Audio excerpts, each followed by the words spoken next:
10th gayon Bicol Festival of Festival Showdown sa Iriga 2012, naging makulor, sinsaya naging angat sa 11 grupo na nagbalidigdi. Haramon ta sa storya ni.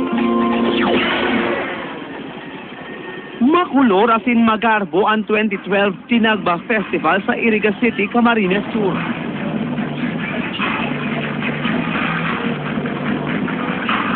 Liwat itinampok kan mga barangay asin ahensya sa syudad sa paagi ng floats ang mga tampok sa saindang lugar kung saan pagkabanggi ang mga ini pinanunin ilaw asin ibinida sa Pantilution Parade.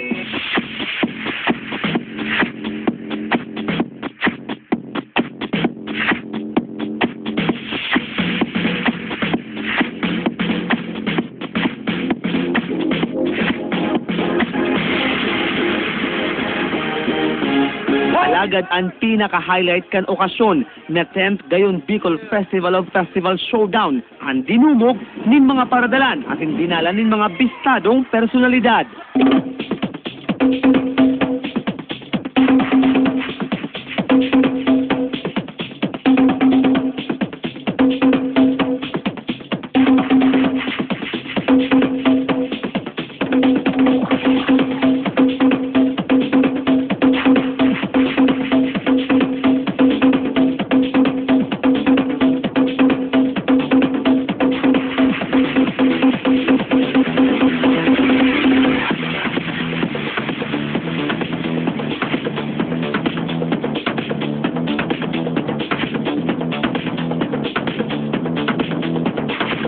Onseng festivals ang nagpalidigdi.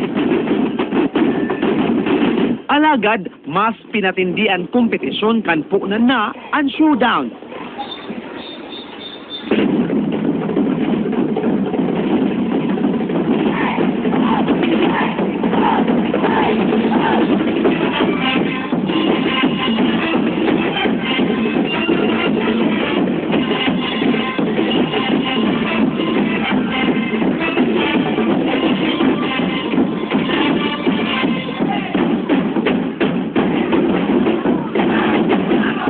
Ang Magayon Festival kan albay, panunin sorpresa sa mga paradalan. Apwera pa kan makukulor na costumes asin props ninda. Nagpalayog sindang mga alibangbang, lobo, asin kalapati. Di man nagpadaog ang mga ligastenyo sa pagbidakan sa indang epikong ibalong.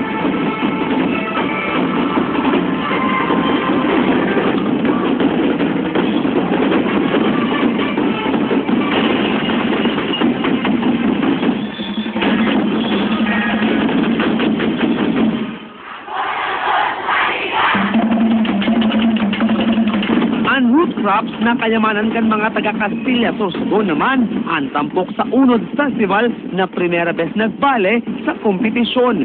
Kuan ang gad kan grupo ang atensyon kan gabos sa magagayon na costume asin tunog kaini. Primerong pagbali naman sa showdown kan busig-on kan labo. Sunflower Festival kan Ligaw City.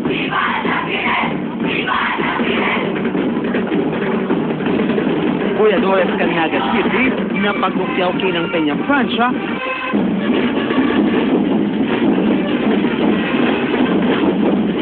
Asin ang Tigaw Festival kan Tigaon, Camarines Sur.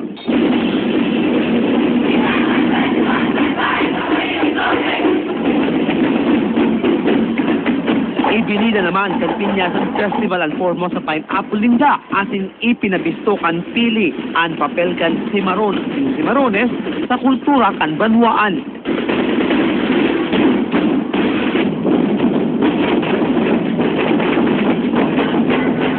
Makulor ang Susugon Festival.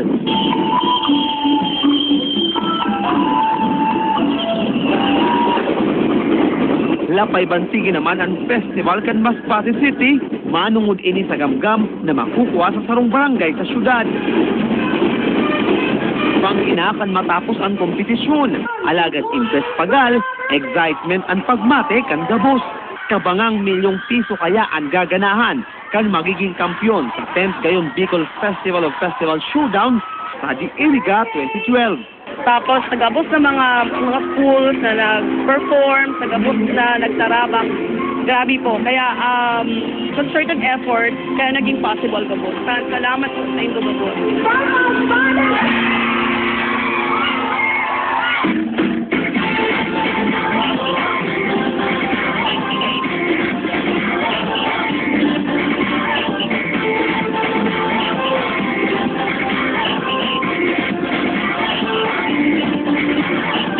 Minsa'y natuwa ang may likha, 7,000 pulo ang ginawa.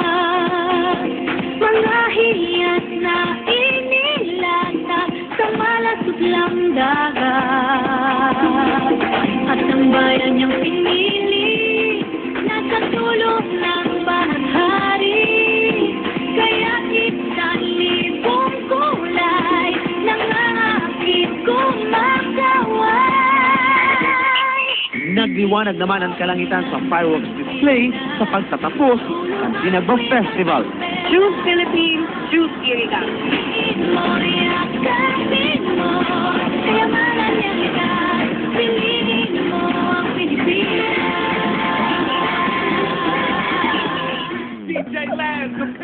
Impressive performances. Sige nga, paano yung ginigigo mo?